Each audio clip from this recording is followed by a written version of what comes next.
It's been a while since we talked about Boruto, because both the manga and anime are on hiatus for a time being.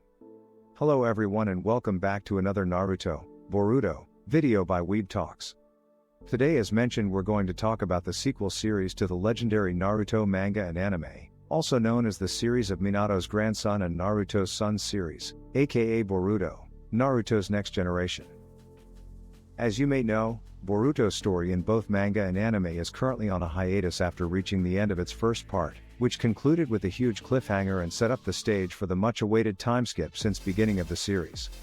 The much-awaited timeskip, which showed us a glimpse of the future where Boruto is facing off against Kawaki, his adoptive brother, former friend and ally who has apparently betrayed Konoha and sealed away the 7th Hokage.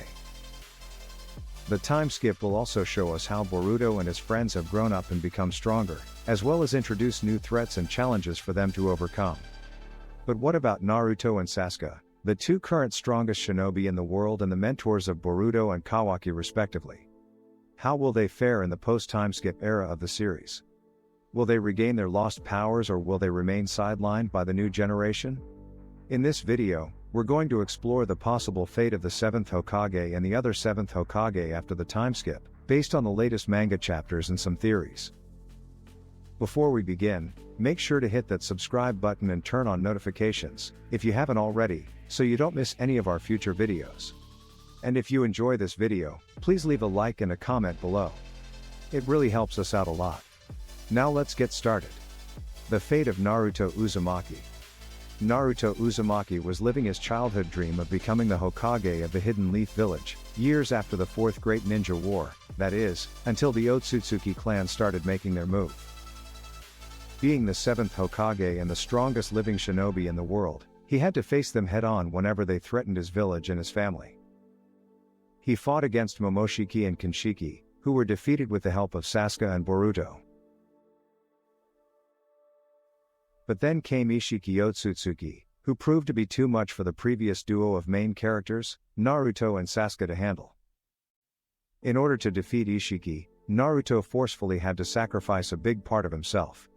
He tapped into the Baryon mode, a new form that boosted his strength and speed by mixing his own life force and that of Kurama's, the nine-tailed fox sealed within him. Baryon mode was powerful enough to overwhelm Ishiki and eventually lead to his demise, but it also came at a steep cost. Naruto lost Kurama forever, which meant he lost his connection to the one of tailed beasts and a huge source of his chakra which made him a superhuman. Naruto was severely weakened after the death of Kurama, to the point where he needed protection from others like Boruto and Kawaki against future enemies.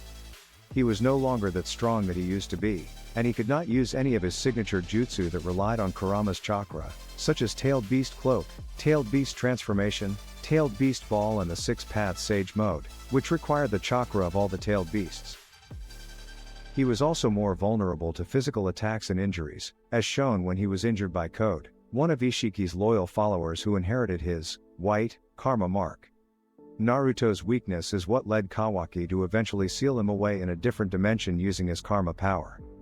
Kawaki did this not out of malice, but out of concern for Naruto's safety, which he used as excuse to kill his son Boruto Uzumaki who has become a full Otsutsuki recently. He knew that Naruto would never let Kawaki kill Boruto, which in the end result is the Kawaki's ultimate defeat. So Kawaki decided to seal him away until he could eliminate all the Otsutsuki threats, including Boruto, who had Momoshiki's karma inside him and Code who has Ishiki's white karma. This means that Naruto is still alive after the timeskip, but he is trapped in a place where he cannot help anyone or do anything. He is essentially in a coma-like state, waiting for some miracle to happen so that he along with his wife could move freely on their will again. This is a tragic fate for someone who always wanted to be Hokage and protect his village with all his might. The fate of Sasuke Uchiha. Sasuke Uchiha was also one of the strongest living shinobi in the world at the start of Boruto series.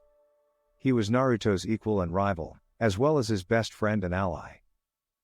He played a vital role in the fight against the Otsutsuki clan, as he was the one who tracked them down and gathered information about them. He also fought alongside Naruto against Momoshiki and Ishiki, using his Sharingan and Rinnegan abilities to counter their powers. However, Sasuke did not get a chance to shine like Naruto, until the final moments of the before timeskip period, like how his ally did with his Baryon mode.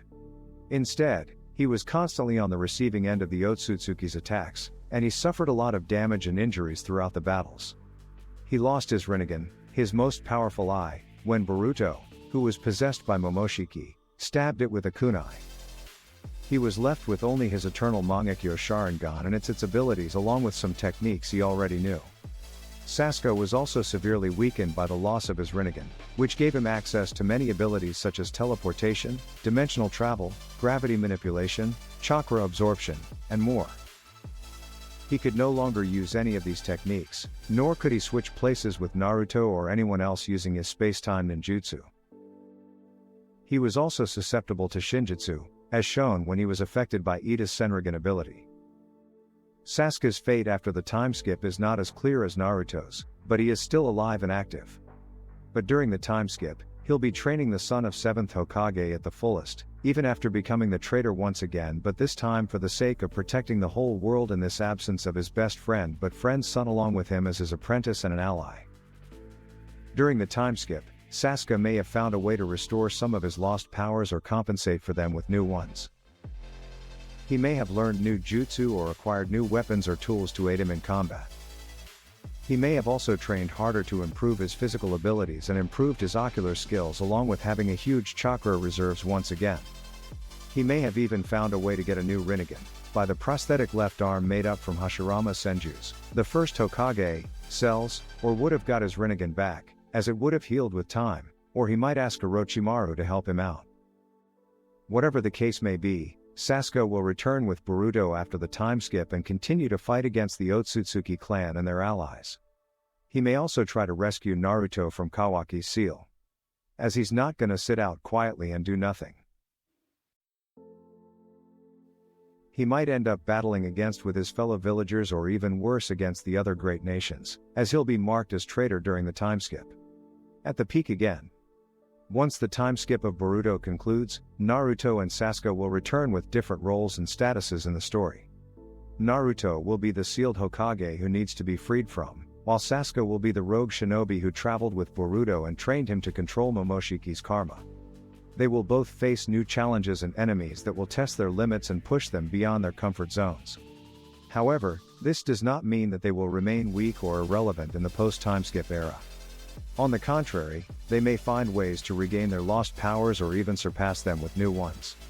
They may also discover new secrets or truths about the Otsutsuki clan or their own origins that might change their perspectives and motivations. Naruto and Sasuke are still the main protagonists of the Naruto franchise, along with the OG characters, and they still have a lot of potential and influence in the story. They are not going to be overshadowed or replaced by Boruto or Kawaki or anyone else. They are going to be part of the new generation's growth and development, as well as their own. Naruto and Sasuke are bound to return to power in the Boruto series, and when they do, they will be stronger than ever before. That's all for this video. What do you think about Naruto and Sasuke's fate after the time skip? Do you think they will regain their powers or get new ones? Do you think they will have a major role in the post-time skip story? Let us know your thoughts in the comments below. And if you like this video, don't forget to hit that like button and share it with your friends. Also, make sure to subscribe to our channel, if you haven't already, for more videos like this one. Thanks for watching and we'll see you next time.